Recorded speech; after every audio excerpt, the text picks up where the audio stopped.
Hi everybody, Mr. Kolakowski here again. This video is a lecture, a set of notes, I would say, here through Screencast-O-Matic that covers a harmonic series. Let's start with a quick video clip. This is from one of the mental videos that I sent out to you guys. And in this case, this is a physics girl video. She's sending a periodic wave down the slinky, and the wave is reflecting, um, which in turn causes an interference. If you have just the right frequency for that periodic wave that's propagating through the rope or the string, then you can create what we see here in this video, a really beautiful standing wave. You can see they're labeling the nodes and the antinodes. Um, in this video, she goes on to explain there's a standing wave really nicely right there. There we go. Uh, she goes on to explain this really interesting demo. And jump into this set of notes that I have for you guys. A blank copy of this will be available for you.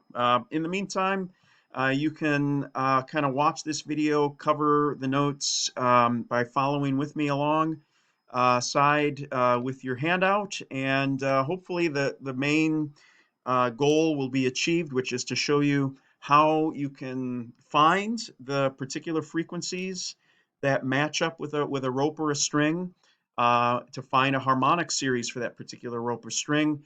Please keep in mind that this sort of physics works for different phenomenon that are wave phenomenon. For example, a sound wave would be a perfect example. Now, those are very difficult to draw, so you're going to be seeing transverse waves here. Like what you saw in the slinky or the rope or a string. This is what happens in guitar strings and other things like that. So let's start with this set of notes. The first thing I want to share with you guys is an analysis of this harmonic series here. And we're going to start with this easy to understand, I hope, picture. One single loop, okay? And we want to know what is the frequency that this particular string requires for this beautiful standing wave to emerge. It's not going to be any old frequency. It's going to be a special frequency, and we're going to try to figure out what that is.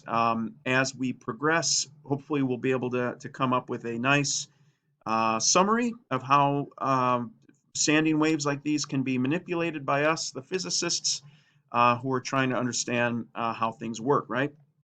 Okay, so let me ask the question, what is, some of this, let me move this over here a little bit. What is the wavelength? Oops. Now, we don't have an actual string here in the notes, but we'll go ahead and call this distance from here to here, the length of the string, L. You could measure that. If you had a guitar string, you would measure the length of the guitar string as it's attached inside the instrument. L is something that we're going to leave as a vague L description, even though it would have an actual number to it, 0.4 meters or whatever the answer is. Okay, so let's begin. In this case, L is equal to, well, let's grab a different color here. If we kind of follow this standing wave, you have to kind of keep in mind this thing is in movement. It's oscillating up and down. It's not, this is a snapshot. From what we see here, we're going to notice a half of a wavelength. So whatever wavelength is, it's going to be the half of that full wavelength is the L that we see in this particular context. Let's reorder this a little bit. So lambda is equal to 2L. So if L was 1 meter, then the wavelength would be 2 meters, for example. And let's combine that with this equation over here to see if we can come up with some sort of idea connected to what we're going to call the fundamental frequency. Okay, so using V equals wave speed is equal to frequency times wavelength, we can reorder that a little bit. Here we're looking for the particular magical frequency that makes this picture happen. And if we use the equation V over wave speed over wavelength, we can plug in over here 2L. So this is wave speed over 2L. Now this is going to come in and be very important as we progress down the notes. Um, if we know the speed of the wave, if we divide it by 2 times the length, we're going to find out what that beautiful fundamental frequency is. It's not any old number. It's a special number that makes this single loop standing wave occur. There's a periodic wave that's vibrating this thing, creating the interference pattern. And this is a special case of an interference pattern. And that magical frequency is going to be equal mathematically to wave speed divided by 2L. Now, if we go back to something we learned in the past, let me make sure I'm writing this down correctly. Okay. This is for waves in strings. This is the speed of a wave pulse. F is the tension force. Mu is kind of like a density. It's a linear density. It has to do with the string itself. Um, well, without getting into too much detail there, please go back and review that previous lesson to get the details on where this comes from. But in this particular case, it's the square root of the tension force divided by the linear density of the string to get the wave speed. So what we can do is combine, like we normally do, some ideas. So let's do F fundamental frequency is the square root of F over mu divided by 2L. So I'm substituting in for V. And if you pretty this up just a little bit, you get 1 over 2L F over mu. Okay, this is called the fundamental frequency of that string. It's a special number. Every string that you could analyze would have a fundamental frequency to it. And we call this the first harmonic in a series, a harmonic series. This is one loop. And it's, again, something that you could calculate by using this equation right here. Okay, let's go to the second, same string. Again, we have L cutting across the length of the string. But now you notice that we're at a different frequency here, and you get a different standing wave. So let's do a similar analysis and see what happens comparing this particular circumstance to the one we saw just moments ago.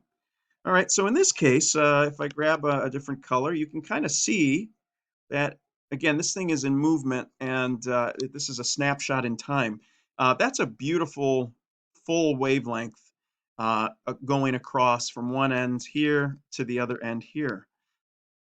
So in this case, L is equal to wavelength, okay? So V equals F lambda.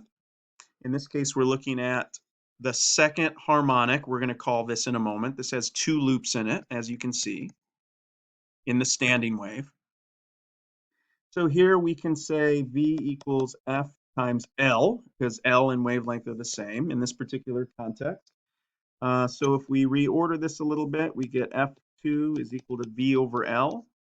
And really, if we connect that to what we did moments ago, that's going to be 2 times equals 2 times V over 2L.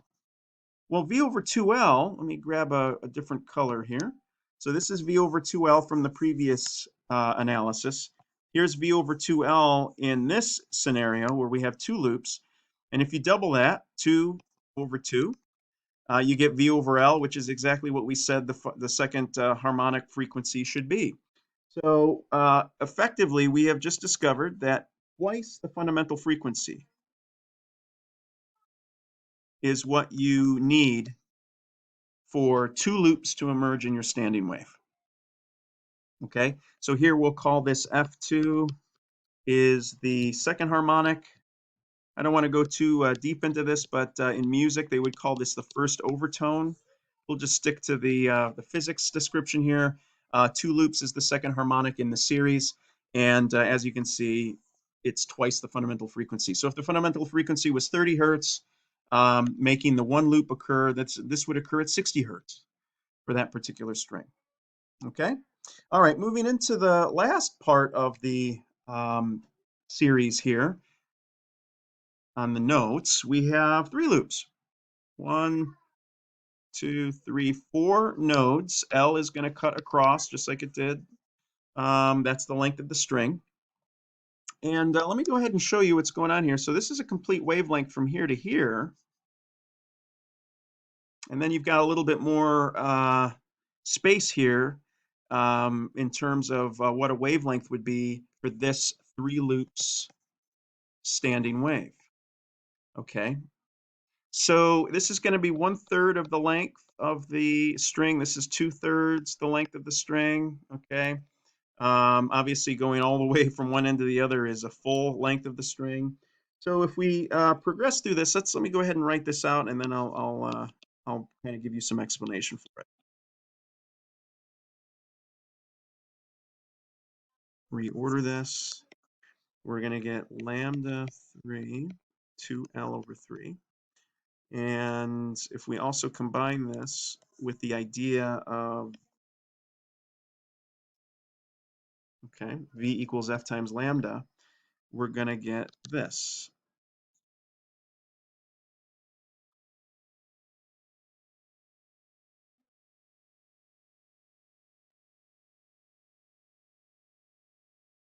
Okay. If you take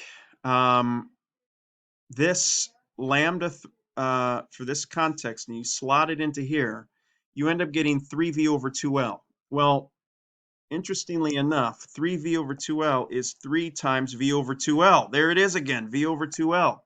So that's 3 times, and V over 2L is equal to the fundamental frequency for this particular string. So that's triple the fundamental frequency. So we would call this the third harmonic, okay, in the series. Second overtone in music. It has the third harmonic has 3 loops, and beautifully enough, I don't remember. I think I said just off the top of my head, if the fundamental frequency was 30 hertz, this particular picture would emerge at 3 times that. This would be taking place at 90 hertz. So if you were going to vibrate this string at 90 hertz with a periodic disturbance, you would get this awesome picture emerge. This is a 3 loop standing wave. And yeah, let's kind of summarize this all in one large equation.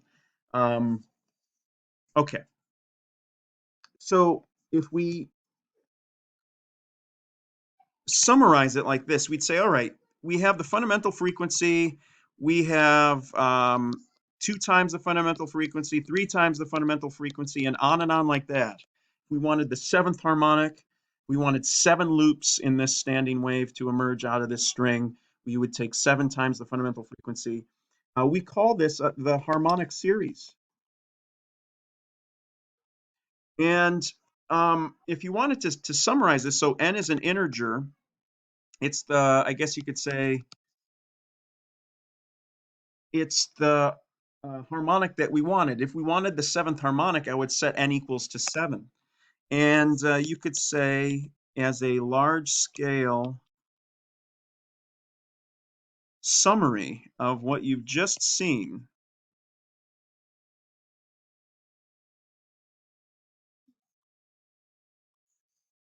for that 7th harmonic, if n equals 7, if we wanted to make 7 loops in our guitar string, we could take, if we knew what the fundamental frequency is, we could multiply it by 7 to find out that magic number.